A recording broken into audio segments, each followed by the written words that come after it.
பாருங்க, ஒரு ஏக்கர்ல போட்ட வாழை தோட்டம் இப்போ அறுவடைக்கு வந்திருக்கு.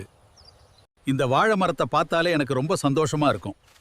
மண்ணை நம்பி உழைச்சா அது நம்ம கைவிடாது என்றதுக்கே இந்த தோட்டம் ஒரு உதாரணம். இந்த ஒரு கொத்து வரணும்னா எவ்வளவு கஷ்டம் தெரியுமா? காலையில சூரியன் உதைக்கிறதுக்கு முன்னாடியே வயல்ல இறங்கணும், தண்ணீர் விடணும், உரம் போடணும், பூச்சி வராம பார்த்துக்கணும்.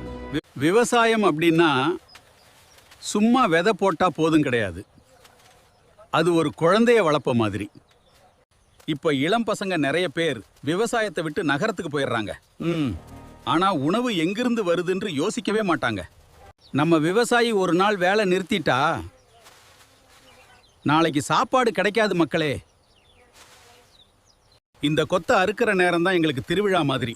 பல மாத உழைப்புக்கு கிடைக்கிற பலன். ஒரு மரம் நல்லா காய் தரும்போது அது பணத்தை காட்டிலும் மனசுக்கு சந்தோஷம் தரும். விவசாயத்தை யாரும் தாழ்வா நினைக்காதீங்க.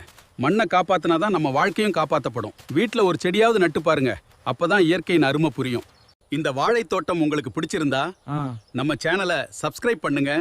வாழை விவசாயம் வாழ்கன்னு கமெண்ட் பண்ணுங்க மக்களே.